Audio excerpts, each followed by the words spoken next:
Di video kali ini, kita akan membahas realitas di balik monetisasi konten di Facebook secara lebih mendalam.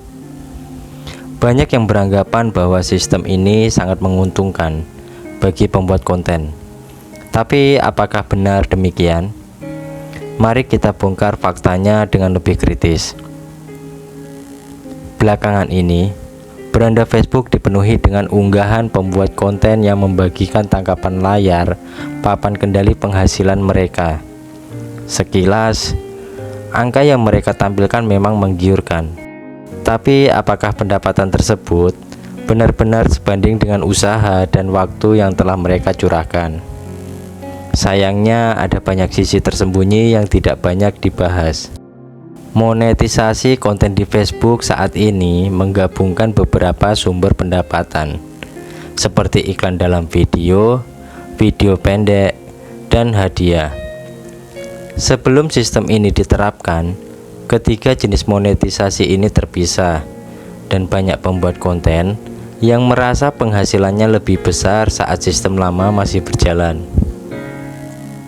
Sejak semuanya digabungkan, justru banyak yang mengeluh bahwa pendapatan mereka semakin sedikit.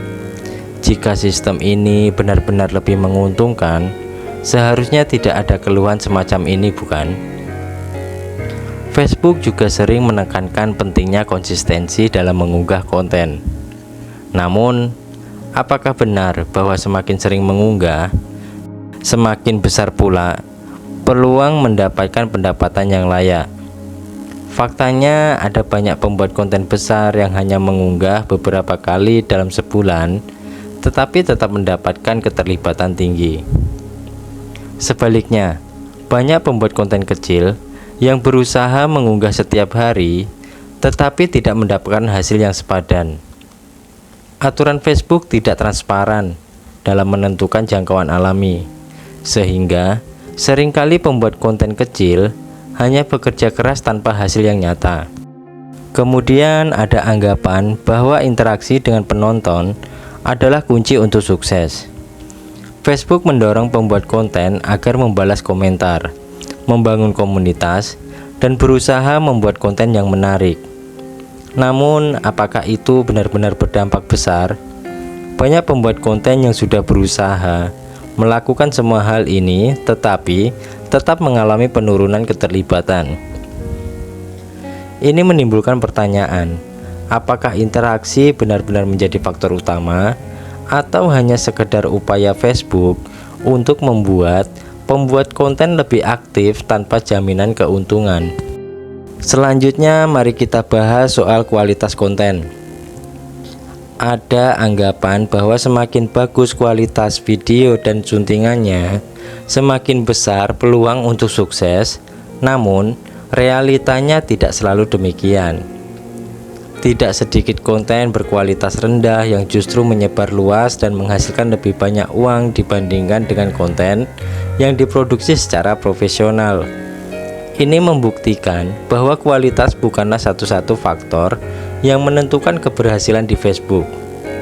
Bahkan banyak pembuat konten yang sudah menginvestasikan banyak waktu dan biaya untuk produksi konten berkualitas tinggi, tetapi tetap kalah bersaing dengan konten yang dibuat asal-asalan. Terakhir, ada teori menarik yang menyatakan bahwa Facebook lebih memilih memberikan fitur monetisasi kepada pembuat konten dengan keterlibatan rendah untuk menghemat biaya. Jika teori ini benar, maka monetisasi konten di Facebook bukan lagi tentang kreativitas, kualitas, atau usaha, melainkan lebih kepada strategi platform untuk menekan pengeluaran mereka. Ini tentu menimbulkan pertanyaan besar. Apakah Facebook benar-benar mendukung pembuat konten atau hanya memanfaatkan mereka untuk mendapatkan lebih banyak keuntungan? Jadi sebelum kamu tergiur dengan iming-iming monetisasi konten di Facebook, pikirkan kembali apakah ini benar-benar peluang emas atau justru jebakan yang hanya menguntungkan platform tanpa memberikan hasil yang sepadan bagi pembuat kontennya. Jika kamu adalah seorang pembuat konten yang sudah mengalami langsung sistem ini, bagaimana pendapatmu? tulis di kolom komentar.